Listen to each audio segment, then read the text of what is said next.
Hey there, we are in Assetto Corsa. This is the Isle of Arran. This is a brand new map that popped on Overtake this morning, actually. And while it's a work in progress and not something I would normally showcase, I was really encouraged and applaud the ambition of this map. This is a 90K free roam map. It's got two 20K cut acrosses for the island. And so that's about 130 kilometers of total road that you can drive in this map. And it's an initial release of a map by an author that has, granted, done a few maps here and there, but I do believe that this is the largest map that he has tried to undertake. So it's a work in progress, but it's quite complete for a work in progress. The scenery certainly is a little sparse. It's a little watercolory, but there are no holes in the map that I've seen. And so it makes it worth showing, despite its current state.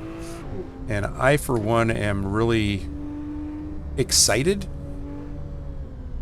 and want to encourage this author to continue on the project because this is the kind of map that I like to drive, right? The long, winding roads.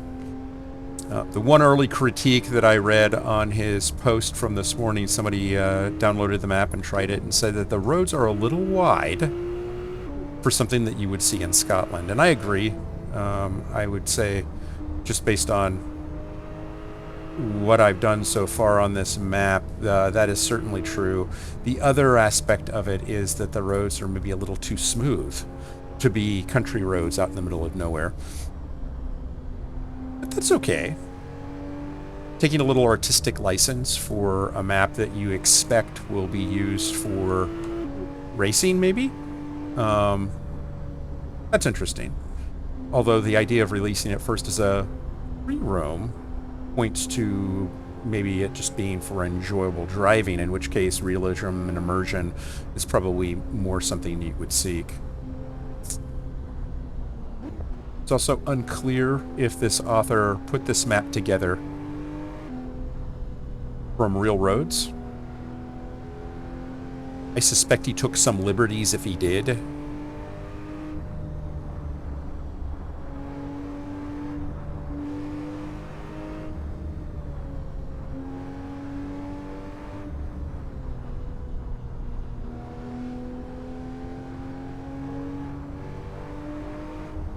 It's a fun road, though. So on the screen, you'll notice that we've got the Drive for Wishes campaign back up and running. This was something that we had started, I think, back in September. I set up the campaign for the Drive for Wishes 2024. It was supposed to take place in November. And due to some scheduling conflicts with other things, they opted to move the race to February 9th in 2025. So kind of shifted things. I took the campaign banner and stuff in the streams down because it just seemed like a distraction for something that was so far away. But now we're less than a month away from the race. And the race is going to be fun. It's an 8-hour romp at Road Atlanta, much like the Petite Le Mans, except the classes of cars are a little bit different. It is a multi-class race still, but it'll be LMP3s, GT4s, and MX5s. And we're going to be in a GT4 class. I believe that we're going to drive the Porsche Cayman.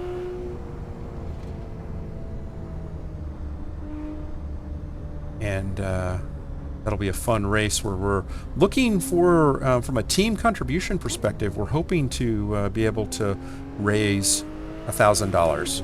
We do more than that, we'll be over the moon, but it will require a little bit of work and help from you guys to make that $1,000 commitment a reality.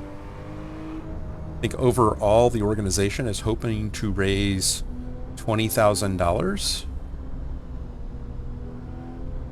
And it's for Make-A-Wish International, of course. And it's bringing streamers from all over the world, which is quite exciting.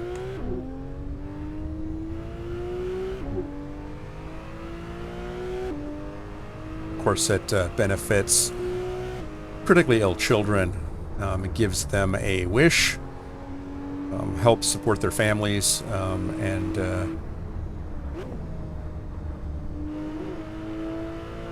just really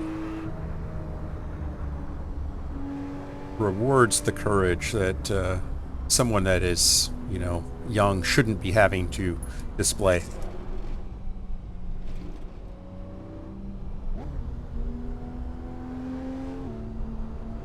So I hope you can help.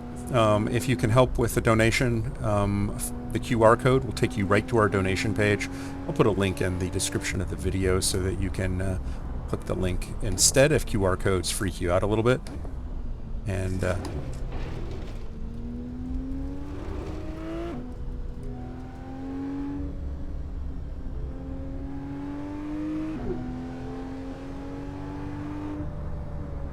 we'll appreciate your help. We also hope you'll join us for the stream the day of the race, February 9th. We will begin streaming. I believe the race starts at 10 a.m. Eastern Time, which will be 7 a.m. Pacific. And that will be an 8-hour race, so it will be online. And there'll be all sorts of opportunities for you to contribute, not only on our stream, but on the main broadcast, to contribute to the race in some interesting ways, like being able to buy black flags for other teams. There'll be donation amounts that you can pay to have, silly things offered up. So it should be a fun day. We're looking forward to the race, and it's not a race to be taken too seriously. It is about fun and about raising money for a good cause. So there'll be a lot of hijinks, but also the underlying serious tone is that we're trying to raise as much money as we can to help these kids and make their time a little bit better in the face of adversity.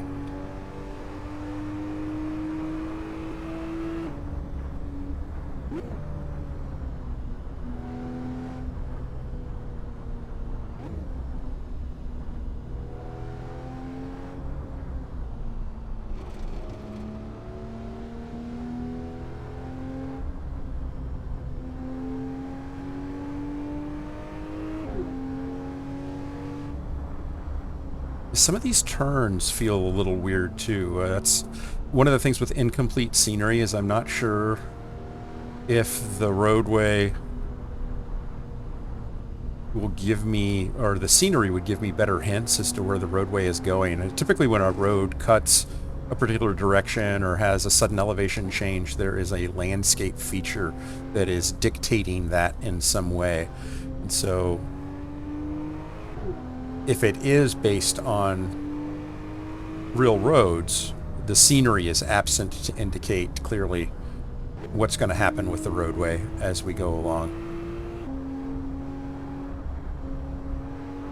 So again, that could be a byproduct of this still being a very early work in progress, or it could just be that enough liberties were taken in creating a more interesting driving experience that some of the natural markers that one might expect are simply missing.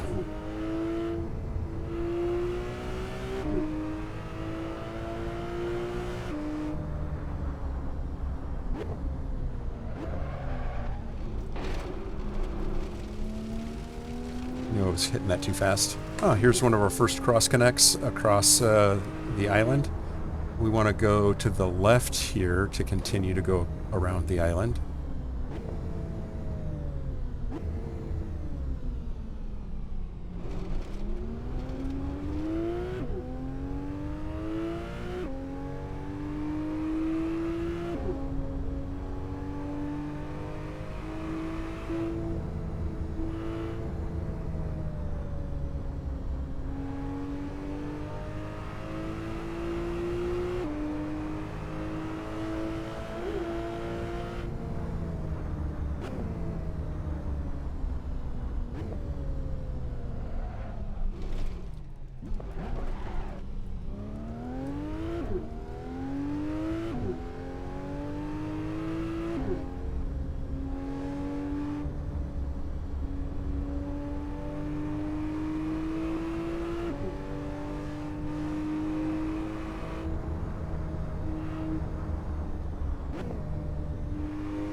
more off-roading than I would like to.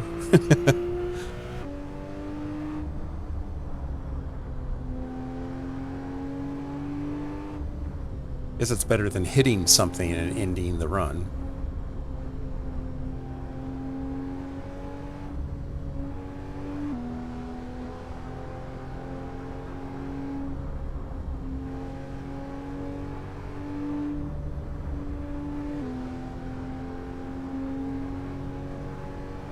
There's undertakings like this that still give me a little bit of pause around the whole Assetto Corsa Evo direction, and I'm curious to see how that all plays out. Of course, we only have a few days to wait until we get the initial early release, which will not have the free roam aspects, as I understand it.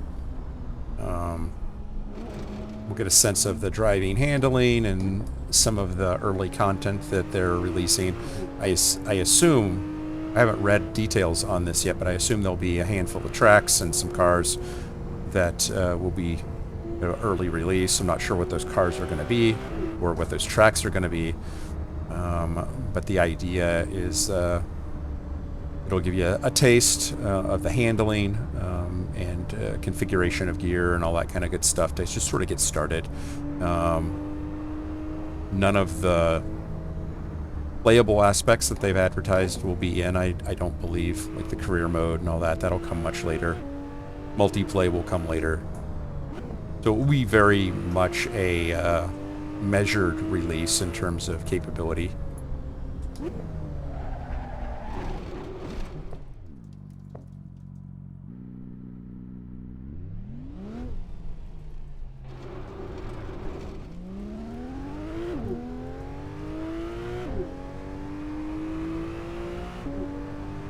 That's why I think that maps like this are so interesting, and I continue to support them, is that I think that there is a clear distinction between the maturity, especially around the modding community, for Assetto Corsa versus Assetto Corsa Evo. I think it'll take a long time for Assetto Corsa Evo to have that same level of supportability, compatibility, for the community to really embrace it in the same way that they have Assetto Corsa to this point. But if we look back, you know, in a rearview mirror to the early release of this game, is it was very similar in terms of how Kunos approached the release of it, and it was very measured, and it grew over time, including the modding support that we enjoy today with it. That wasn't something that they released on the initial release of it. It came after a time. And the same will be true for Evo. Evo is going to be interesting in terms of hardware demand too, and that's something that I'll be looking at to see how much it makes my system work compared to what I'm doing here. Now there are some maps when I load them that they bring my very, very high-end PC to its knees. So Assetto Corsa is not optimized in all aspects for older machines. In some cases you can't do some things at all, or not very well, or you have to turn things way down. And I guess the concern is that Evo will have a high-end requirements out the gate, given what it's trying to do and how it's trying to do it.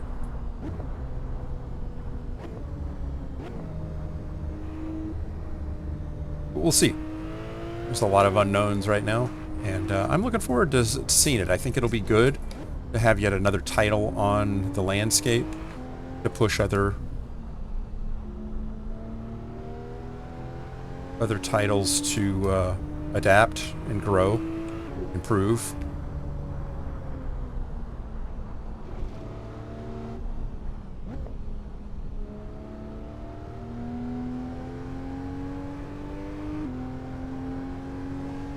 Competition is usually good, as long as it's fair competition.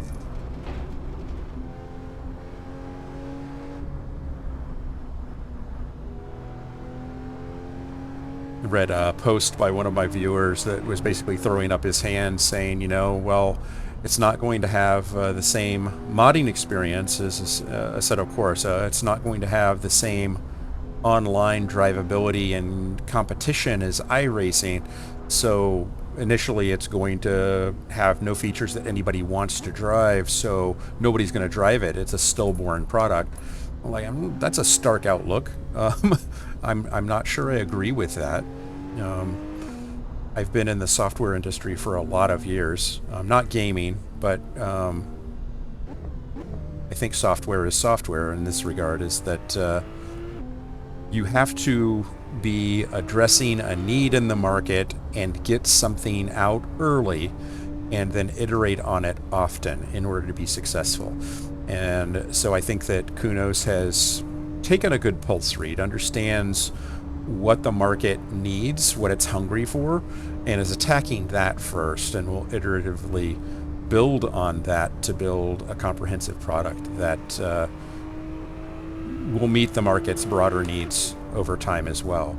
So it's not going to do all things that are already being serviced by other titles today. It doesn't need to. It needs to service those things that the market is missing right now and get people going, wow, okay, now this is cool. This is addressing something that we said we needed and now we have, and give them the room then to fill in the blanks with the stuff that other titles are doing, or optionally maybe not. Maybe there's a place for multiple driving experiences and you know, do one thing well or do a few things extremely well and call it good. Either approach is rational, because no one piece of software can be all things for all people and all audiences. That's unrealistic to expect. So smart business play is to find where you can differentiate, deliver something that's of value, unique value to a market that nobody else can do as well. And if you can do that, you can oftentimes, providing the market that you're going after is sufficiently large, you can do great things. Damn it.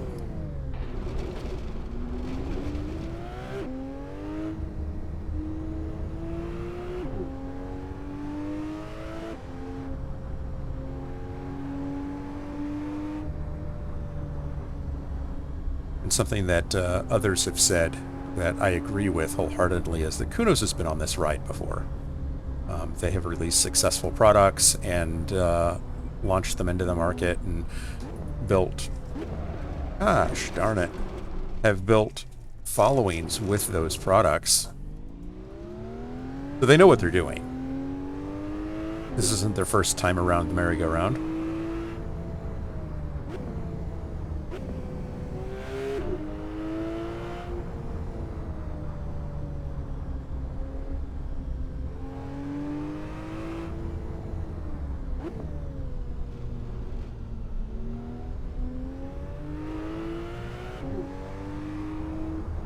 Good Lord, that is not what I would expect.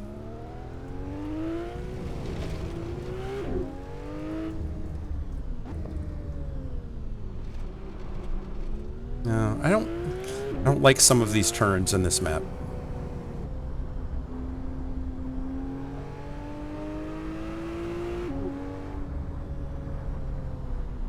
Because they're impossible to read.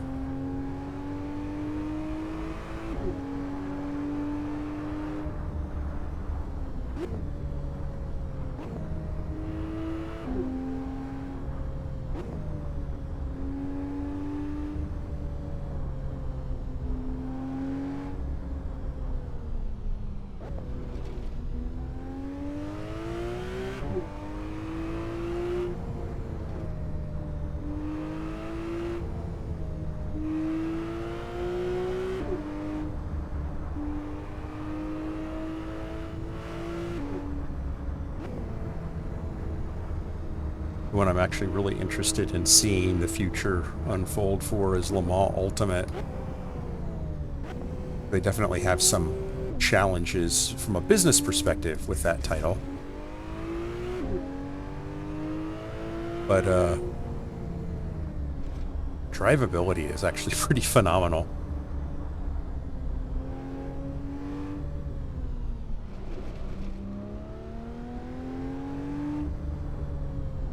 Online aspects of it are a little weird. And there are still some show-stopping bugs in it that make things very difficult.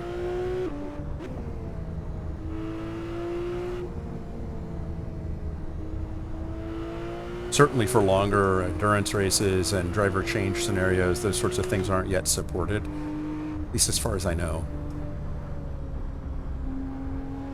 Pretty sure I've not seen any driver change stuff in Le Mans Ultimate yet. And for the market that they're trying to target with endurance racing, that is going to be a requirement for sure.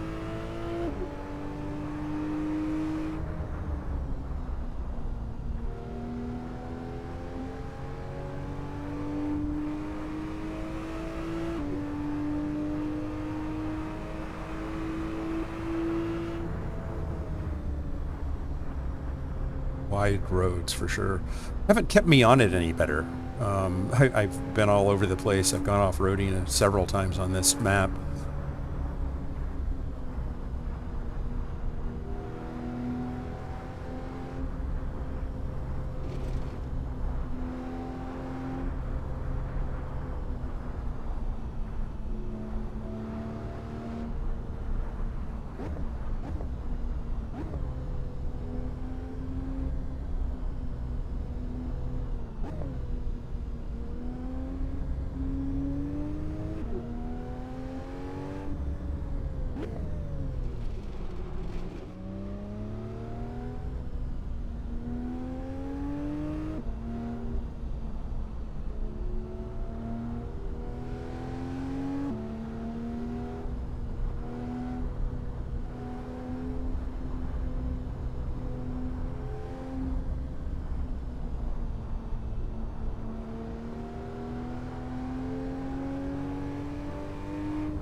There was the cut across exit there.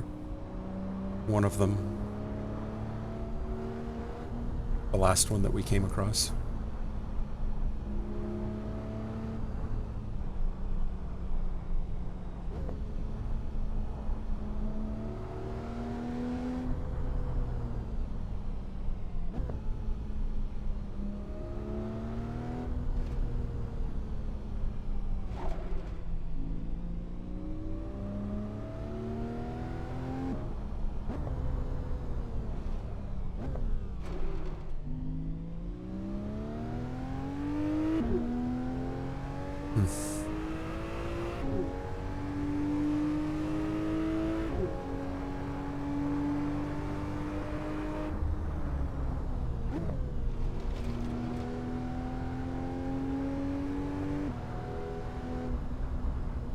This is the first year in I think 5 years that Schadenfreude Fodder will not be competing as a team in the Daytona 24 Hours. It's next weekend that race is being held, and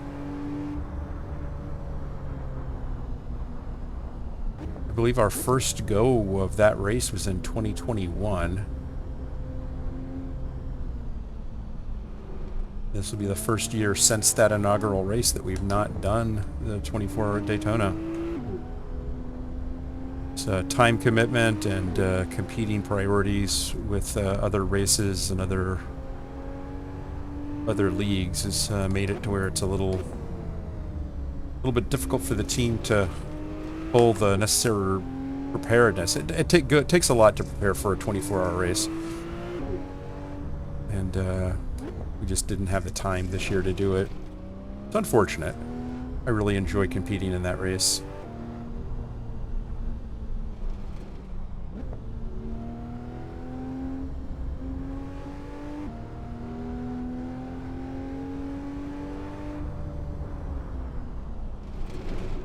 Whoa, whoa, whoa, whoa.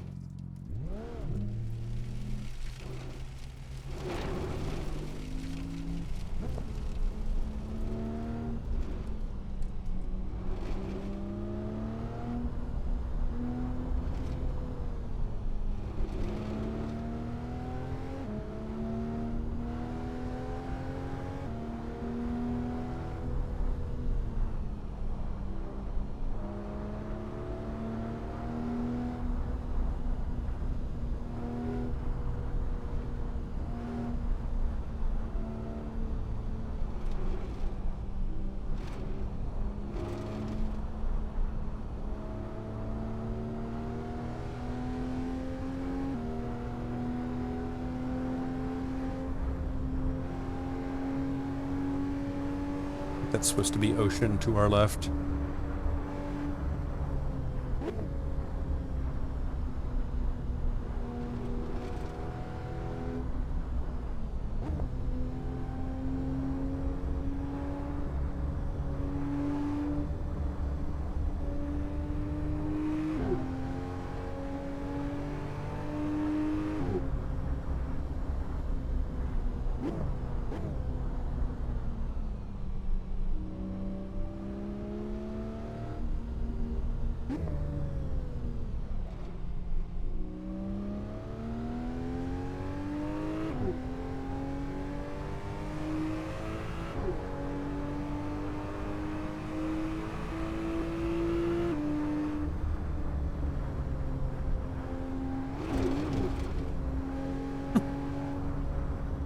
Nice dip.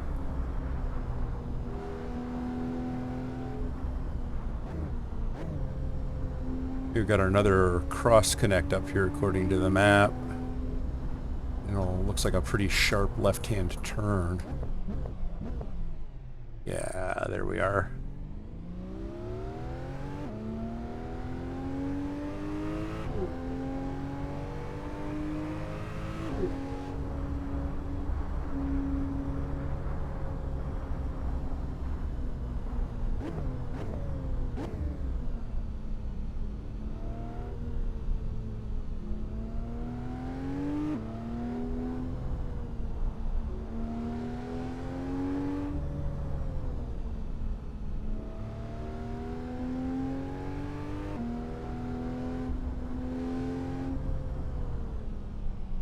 For the most part, I am enjoying this driving experience. It's my critiques remain the same. Roads are too wide, and they're too even, and I'm not sure some of the turns make sense yet visually. If that makes any sense.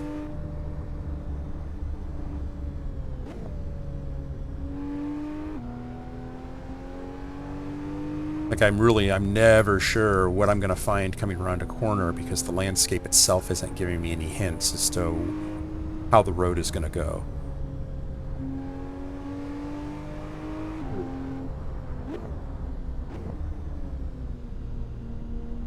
And while, you know, a shorter track that you're, you know, doing repetitions on, you can learn idiosyncratic aspects of the track and, you know, figure it out over time, how to approach the track to optimize your speed. That becomes more challenging the longer the route is. So for like a 90K drive, it's almost unrealistic to think that a driver is going to be able to memorize the road in the same way. Especially somebody that's approaching it as a free roam and they're driving it for fun, just for giggles, is the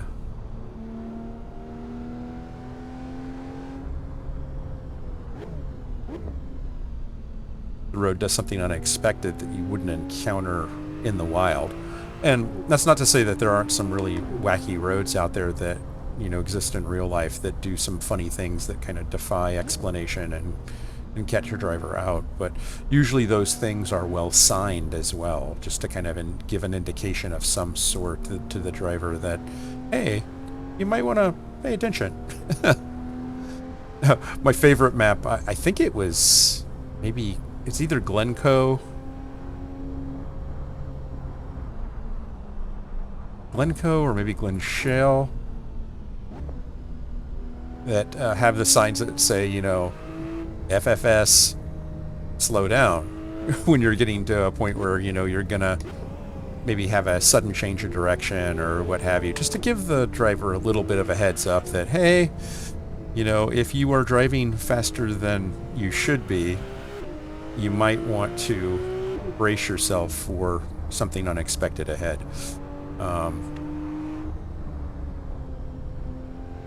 Especially over blind crests or places where there are crests where you can get airborne or dips. The signage for stuff like that is pretty typical in the real world. So it would make sense that in a free roam that you would have at least some of that, some indication that you should, you know, adjust your driving to accommodate something, because by and large, if you're driving on a free roam, you're probably going to be doing it fairly cold. Maybe not entirely cold, because after you drive it once, maybe you remember some aspects of it, but, you know, until you've driven something, you know, 15, 20 times, chances are really good that you're going to be caught out by something on the track if there isn't some hint to it as you drive it. And I think I found that with some of the best maps, they give you at least some clue that something's coming up that is likely going to be challenging, at least.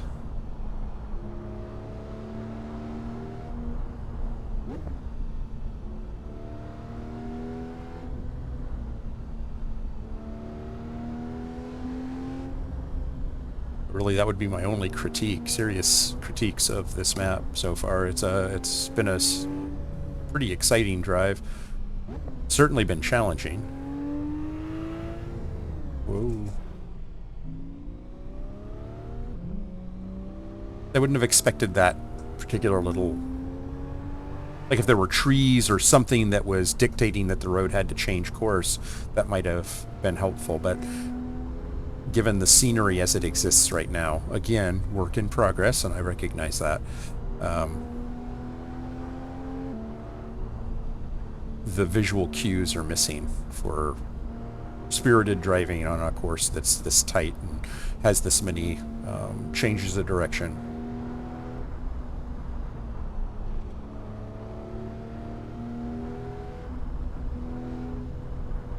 And to driving, it's funny how much of your driving experience, especially in a free roam like this, is subconscious, right? You're responding to things before you really have a chance to think about them, because based on what you see. And that's made this drive uncomfortable from that perspective, is I'm not at ease in this drive like I might otherwise be.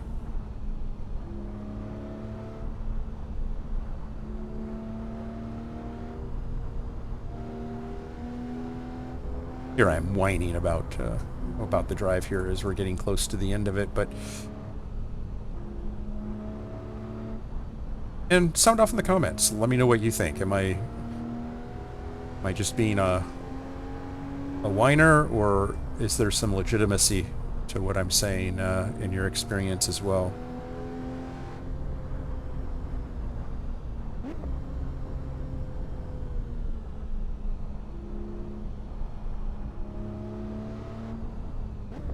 You know, we haven't encountered anything that isn't navigable,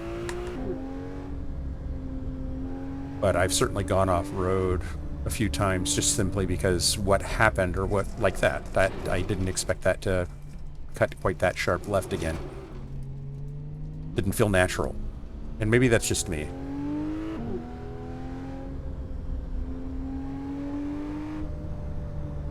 But there were no visual cues to indicate that it was going to do that. And there are a few of them like that I've encountered that are like, that just didn't feel right. Like the road did something that I didn't expect.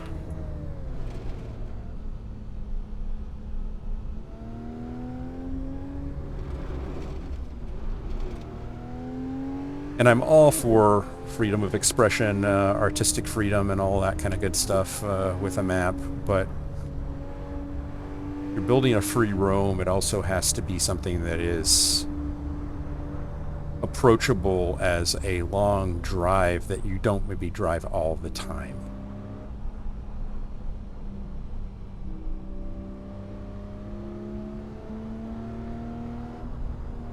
Because very rarely is somebody going to drive this far on a 90K stretch and go, oh, whoops, wrecked the car.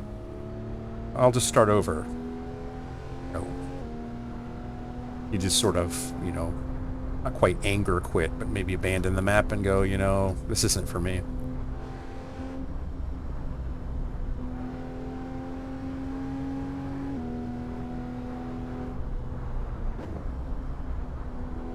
Of course, you might approach the map slightly differently than I do and not go like, you know, 100 miles an hour through most of it.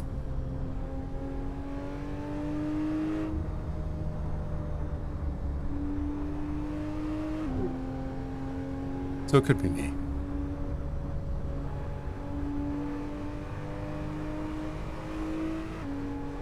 Didn't see the sunshine much in this. This is live weather, so it's kind of what it's like in Scotland right now.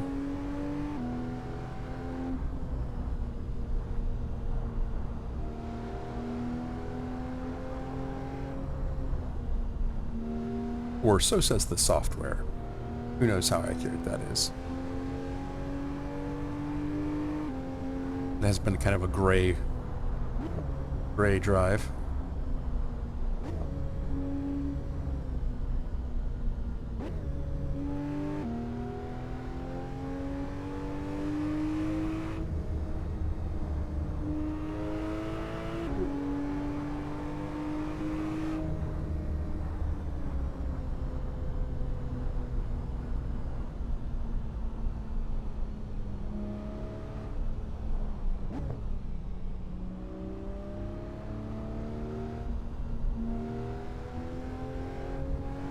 I like curves, I like driving, you know, through this type of roadway, but I also like there to be a reason for it, I guess.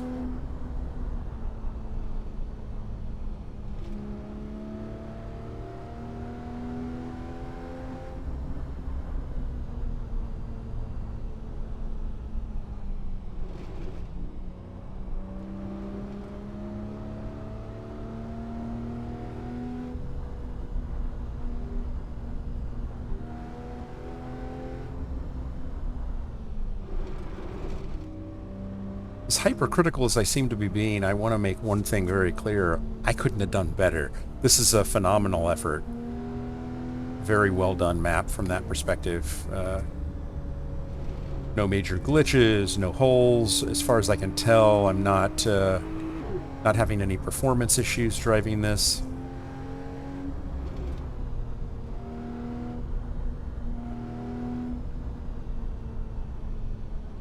From that perspective, very, very well done. And the scenery is not distracting.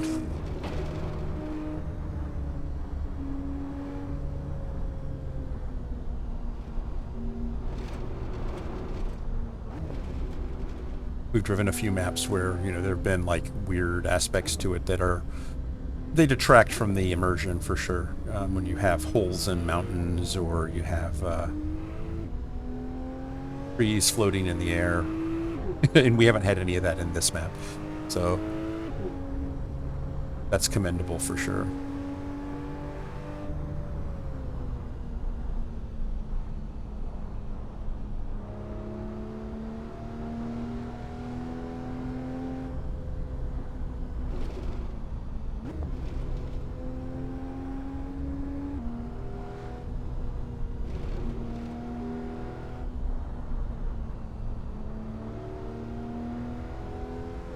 And I love long drives, and this is certainly one of those. A lot of potential here for a phenomenal map.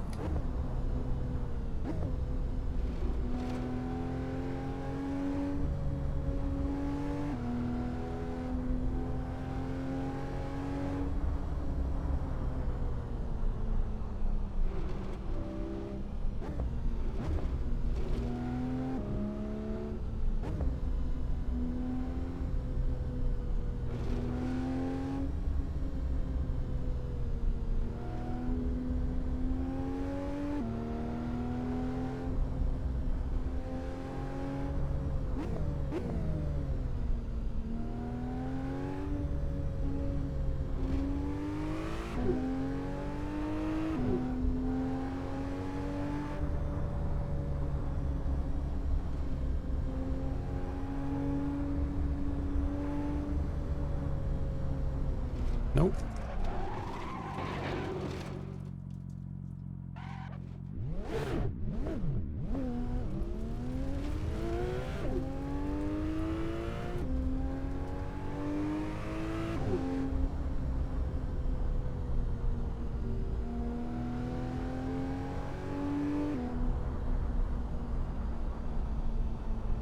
So that's a lap around. That's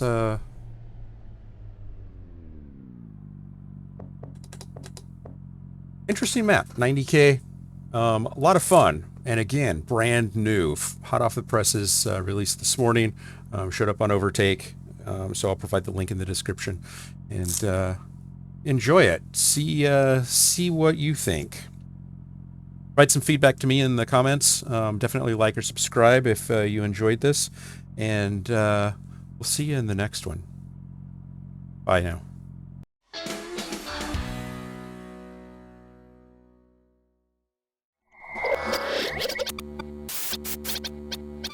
Spaß mache Rennsport.